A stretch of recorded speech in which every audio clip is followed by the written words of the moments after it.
Isn't it stunning? It's more than just pretty. It's a pink diamond priced at a hefty $70,000. My mother-in-law, who didn't even attend my own mother's funeral, seems to be thoroughly enjoying a luxurious trip with her friends, paying no attention to me. With great enthusiasm, she told me about her new pink diamond ring. It seemed she was driven by a sense of competition with a friend who had recently shown off a similar ring. Proudly, she boasted about having purchased a more costly ring from the same jeweler, believing she had outshone her friend. However, the truth behind her extravagant purchase is quite troubling. It's highly unlikely she could afford such an expensive piece on her own, and it was later revealed that she had secretly taken money from my husband's safe to buy the ring. This money was vital for her care, as it was set aside for her nursing home expenses. My name is Angela. I am 44 years old and live with my husband William, who is 5 years older than me, and our daughter Lauren, who is a senior in high school. Although we're not rich, we manage a stable life. I've been working part-time at a local drugstore for more than 14 years. One of my passions is growing herbs, and I've recently been working towards a medical herb certification. Lauren and I often talk about our future aspirations, which fills us with happiness. 8 months ago, my father-in-law passed away, leading to significant changes in our modest lifestyle. According to his will, my husband William inherited the house, and the cash went to my mother-in-law, which was meant to cover her nursing home costs. Despite this, she tearfully pleaded to live with us in the house, and after much discussion, we agreed to let her stay for a year while we looked for a suitable place for her. The neighborhood where our family home is located has recently transformed into a sought-after upscale residential area. Despite this, we are not wealthy. The land has been in our family for years. I knew my mother-in-law had a tendency to spend money without thinking, but living with her brought its harsh realities into stark relief. As my husband William left to buy groceries for dinner, my mother-in-law casually approached me on our first day living together. "Angela, could you lend me some money? I'm going out, and just in case I need a bit extra, could you give me $1,250 for now?" she asked, pretending it was for buying dinner. I hesitated, wondering just how many groceries she intended to buy with the amount she asked for. Against my better judgment, I handed her the money.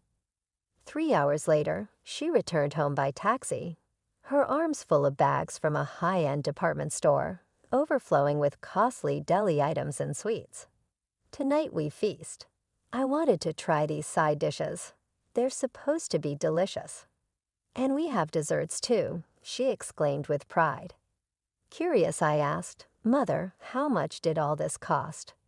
She responded nonchalantly, "Well, let's see. I went a bit over because of the taxi, but I covered the extra, so it's fine." Her proud declaration left me speechless, and I realized this was just the beginning of what would become my biggest challenge. Managing finances became increasingly difficult after we moved into the family home. While my father-in-law was alive, we used to order groceries online and pay with his credit card. Learning from my initial mistake of handing her large sums of cash, I no longer trusted her with shopping and kept our wallets in a locked drawer. Dissatisfied with not having free access to money, she ceased doing any housework, focusing only on caring for the flowers at the entrance. Despite receiving a monthly allowance of $1,500, she quickly squandered it on clothes, beauty salon visits, and casual outings for meals or coffee with neighbors. By mid-month, she was often penniless, leaving us to cover her expenses. She typically ran out of money mid-month and would ask for more. Frustrated by her reckless spending, especially since I was trying to save for my daughter's education, I calmly explained to her the limits when she asked for extra cash for a lunch date with friends. Even William, who earns a salary, gets an allowance of $1,500. I can't justify giving you more than we give someone who's working. Please try to manage it better, I told her. Unhappy with my response, she retreated to her room, and I suspected she might ask William for money later. The money for her allowance was meant to support her future care in a nursing home. If we kept giving her more, it would ultimately be to her detriment. When William got home, I shared my concerns with him. "Did your mother ask you for extra money again?" I asked. He nodded. "Yes, she did, but it's hard to be strict with her. She feels lonely without her dad around, and she's always been a bit vain. I want to keep her happy, at least while she's living with us," he said. I understood his sentiment but pointed out, your kindness might not really be helping her in the long run, and it could backfire on us too.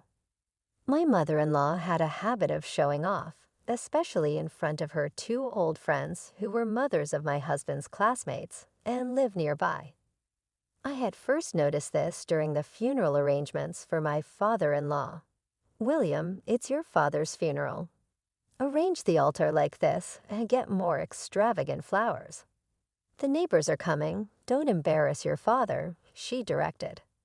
William, being the dutiful spouse, complied to a certain extent, though the costs were significantly high.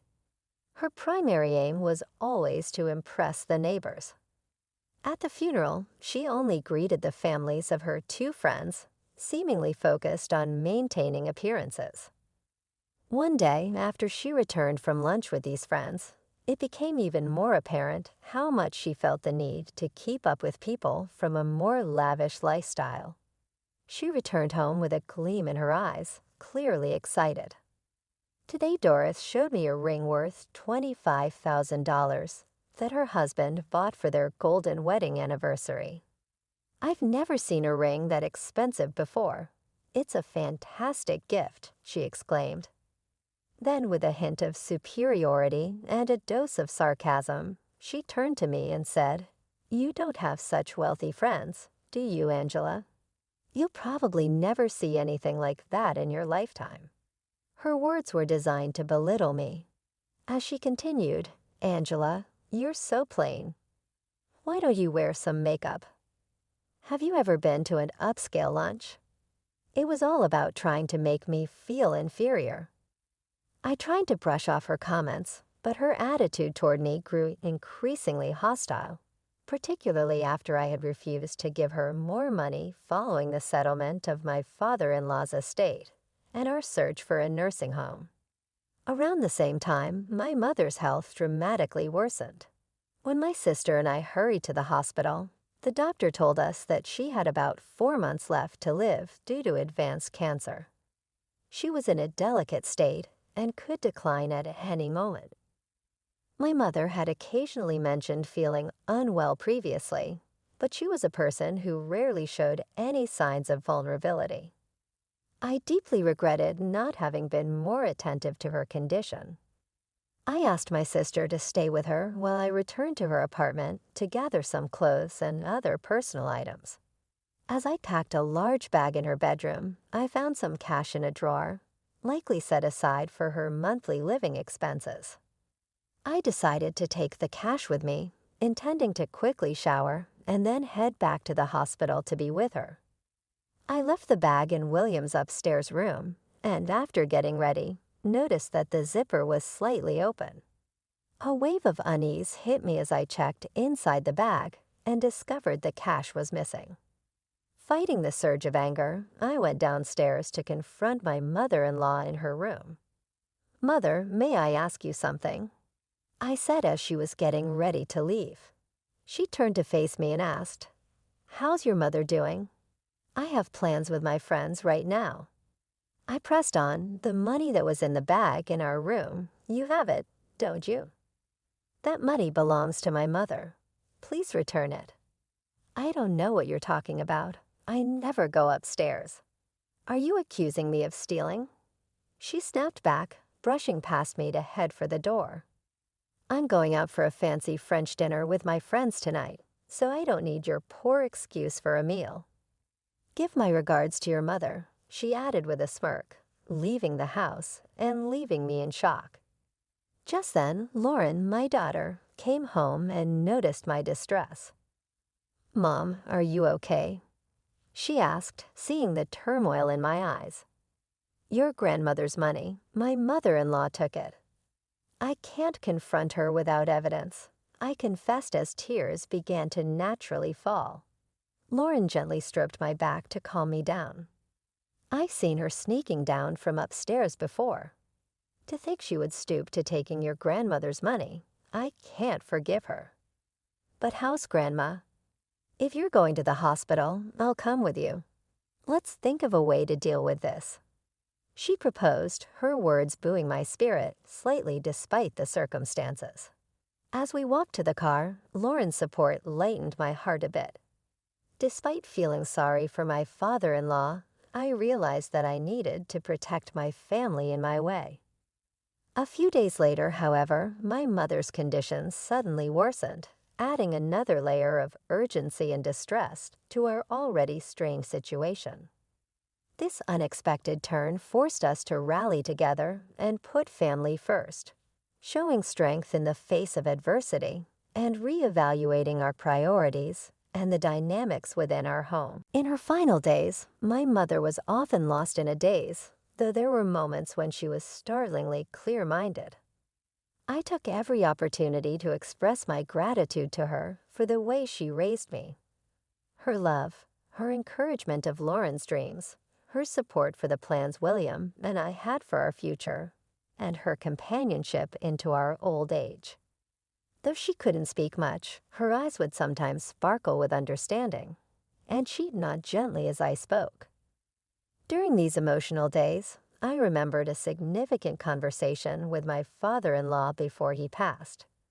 He had contemplated divorcing my mother-in-law due to her extravagant habits, but held back to avoid burdening William and me.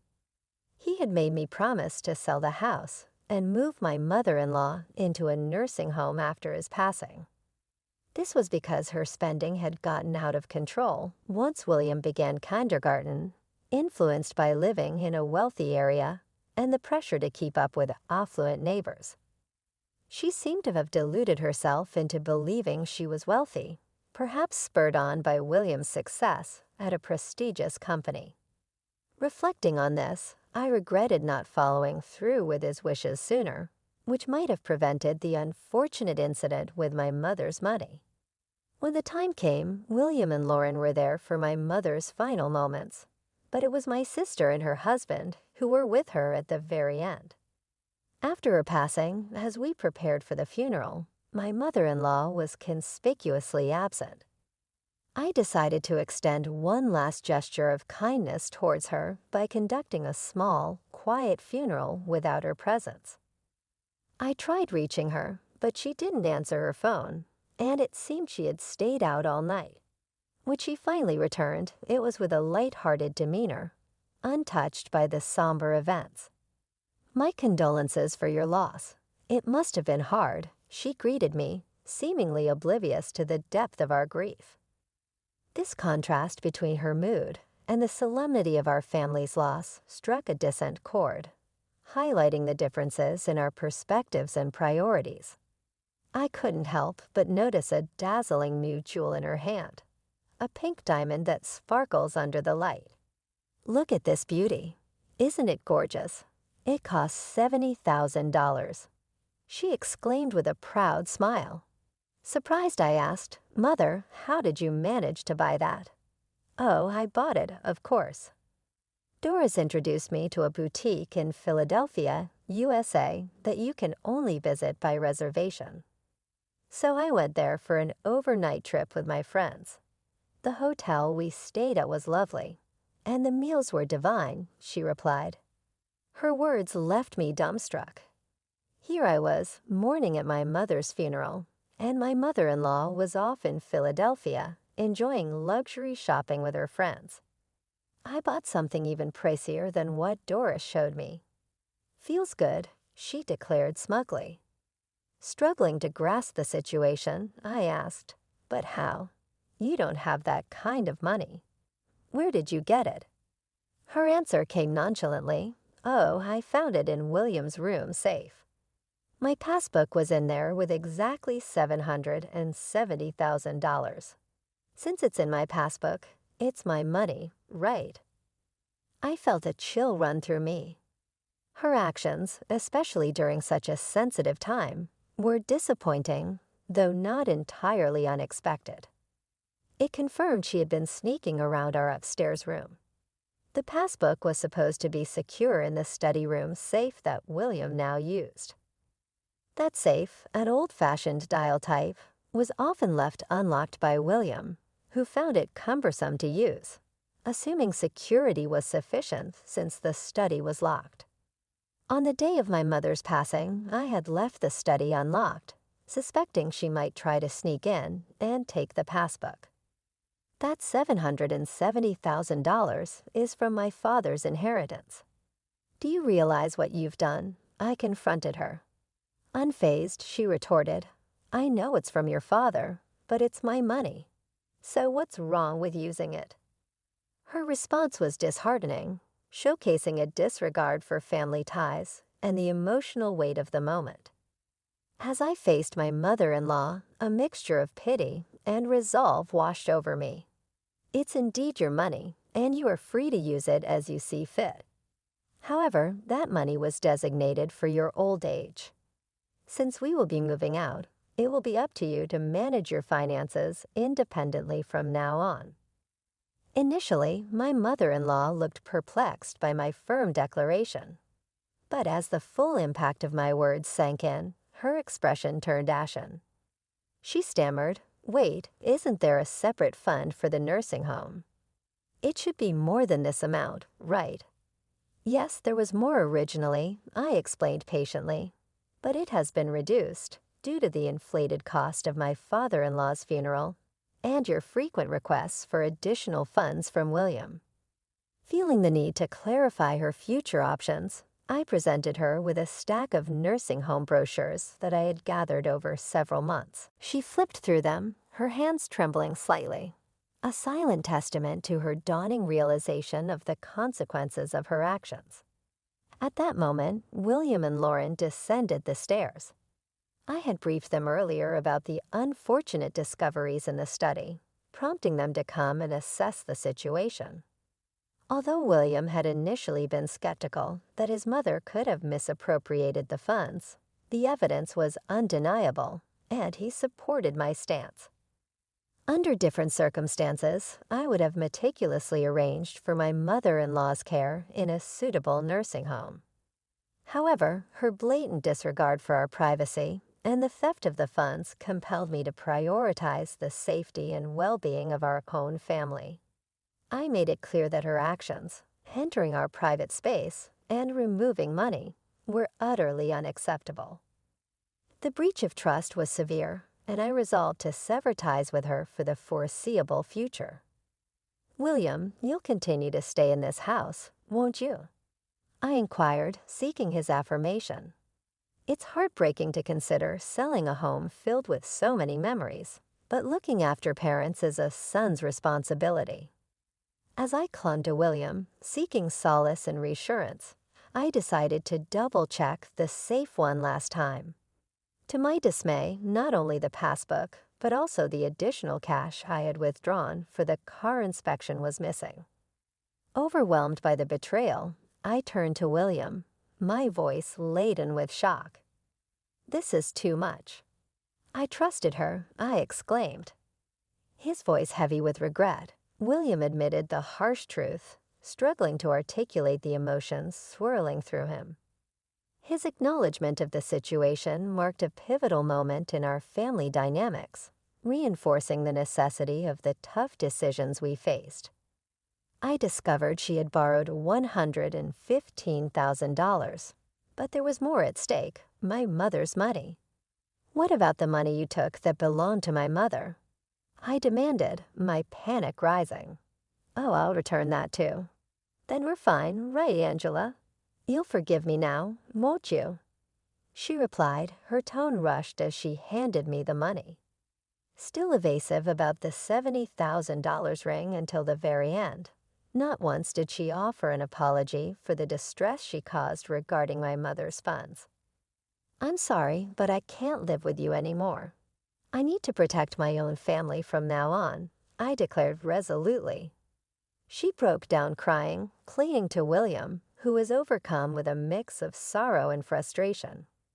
William acted decisively amid his grief. He sold her belongings to amass a lump sum and located a nursing home that was affordable on her pension. The facility was far from our family home, far enough that I probably wouldn't see her again in my lifetime. William still receives occasional calls from the home, indicating that she has begun to settle into her new surroundings. Reflecting on everything, I regretted not arranging for her to move into a home sooner. Perhaps if we hadn't lived under the same roof, her life and ours might have been happier. Despite everything, a part of me felt a twinge of sympathy for her. After her departure, we looked forward to Lauren's graduation. Lauren was accepted into her university of choice and started living independently. The family home, situated in a desirable area, quickly attracted a buyer. William is now seeking a transfer to a branch near the coast. We plan to spend a few years there until retirement, searching for our final home. We hope to continue living peacefully and harmoniously as a family, finding solace in the stability and tranquility of our new life by the sea.